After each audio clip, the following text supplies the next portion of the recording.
Hello traders, Gary Wagner here. Just after 11 o'clock in Honolulu, 4 o'clock in New York. It is Friday. Happy Aloha Friday, as we say on the islands. It is December 30th, 2016, and this is the Daily Report for Gold and Silver, our weekend review. On this weekend review, as we are now at the final trading day of 2016, I do want to talk about our gold forecast for 2017. We have had a most interesting year with a lot of turns and twists, unexpected results, and unexpected reactions to those results. With that in mind, let's look at settlement price for gold for the calendar year 2016. Gold is trading lower on the day, off about $7 at $1151.10. It has traded to a low of $1150 and a high of $1164.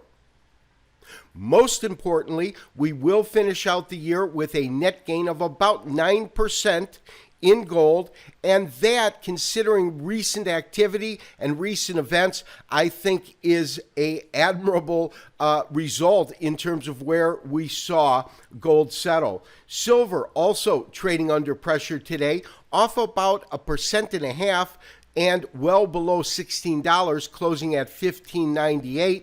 The dollar index, which is something that we have been watching closely, is continuing to drop, this for the second day in a row, although yesterday's action was really supportive of precious metals pricing. So we had a mix of a weak dollar and strong gold propelling it up about $15.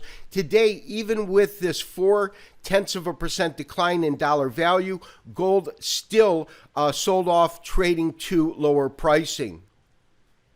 With that, I invite you to view this year's forecast for gold 2017.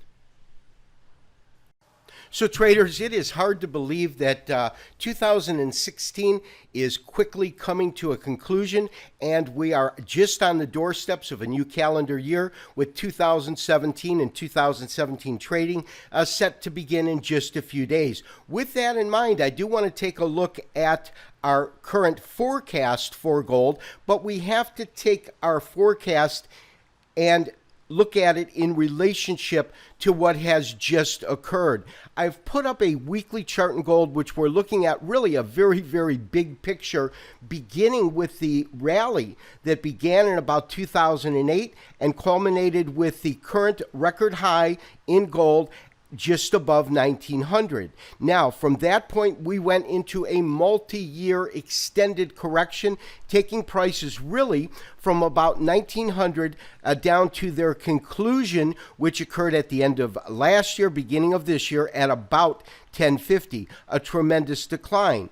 Now, it's quite obvious that fundamentals rule the market. In other words, market prices change because of market sentiment, which is based upon the belief of what will occur in the future on a fundamental basis.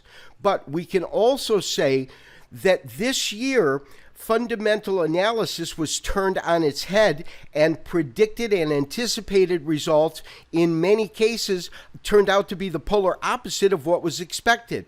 For instance, the Brexit vote, as well as the most recent presidential election. We had really strange reactions to the market. The initial knee-jerk reaction in both cases was what was expected. However, what was not expected was for those trends to completely reverse in an extremely short period of time, 3 days for the Brexit vote until equities began to move higher, and hours for the presidential election, in which we saw the market initially drop, Dow futures down about 800 points immediately following the election results. But by the morning, we began a rally that was one of the most dynamic rallies in U.S. equities, taking the Dow within mere points of that milestone at 20,000. Now, that being said, fundamentals have not been sharply concise in terms of eloquently predicting future events. So, based on that, I'm going to move to a simply technical analysis of the market And our forecast will be based on Fibonacci retracement, as well as Elliott wave analysis, and some standard Western technical indicators. Our current model is under the assumption that the multi-year correction really concluded at the end of last year, beginning of this, when gold prices dropped to $10.50 per ounce. And our count looks something like this: a wave 1, wave 2, wave 3, wave 4, and then a concluding fifth wave.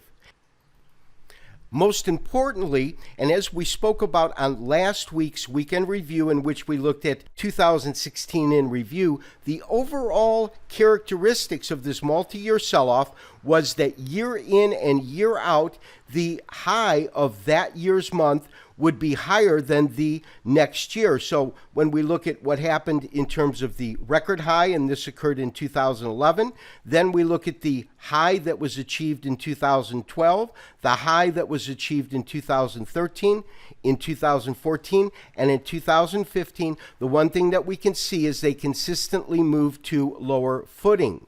Now, that changed this year because once we hit this low at 1050, the subsequent rally that followed it took gold prices to a high, a 2-year high, which was well above the high of 2015, and really went and matched the high of 2014.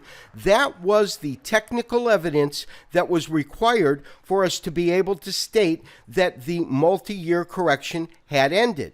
With that in mind, I do believe we concluded our fifth wave, minor, fifth wave intermediate, and we completed a major A, which puts us to our current environment and this year's activity, in which I believe we are in a ABC correction in a bear count. Now, of this ABC count, I believe that from the beginning of calendar year 2016 up until it hit the record high this year at 1380 roughly, that completed in intermediate A. I believe that subsequent action and the correction that had been existing from about June of this year down until roughly December the 15th, because that was the day that we hit this intra-day or intra-week low at about 1123, was our intermediate B wave. I also believe that there is a high probability that that B wave has concluded. In terms of a straight model, we typically look for a B wave to move anywhere between 50 and 75% of the overall A wave's upside move, which means that we could have very well seen our conclusion for this corrective wave, which would mean that we have probably, or even possibly, I should say, have entered a final C wave for this correction. Now, one of the things that is interesting is that typically, in terms of Elliott wave modeling, the A and C waves are about equal in terms of the moves that they make. And so, under the assumption that our C wave is equal to that of the most recent A wave, we could see over this next calendar year not only a rally begin, but a rally that would culminate with a high above this year's high, possibly as high as about 1450, anywhere between 1437 and 1450 over calendar year 2017. I believe that in terms of modeling, this could be what we see unfold next year. Of course, it's going to be fundamentally driven.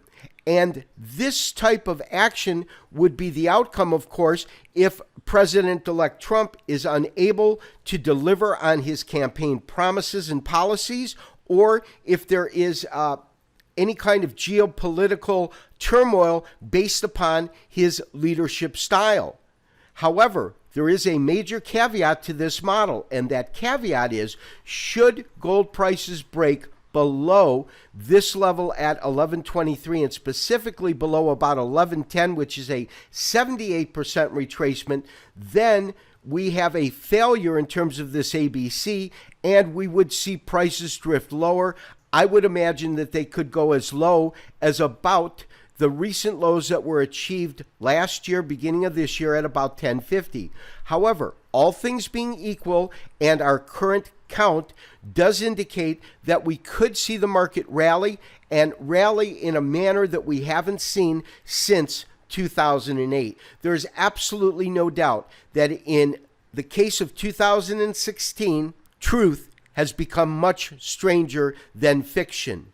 And so the fact that we believe that we could in fact see gold prices spike and spike dramatically next year is not out of the realm of possibilities. This has been Gary Wagner, wishing you, as always, good trading. We had an excellent year in terms of our performance, and my wish is that you have happiness, health, prosperity, and good trading, most of all, next year. We'll talk to you next year. Bye-bye.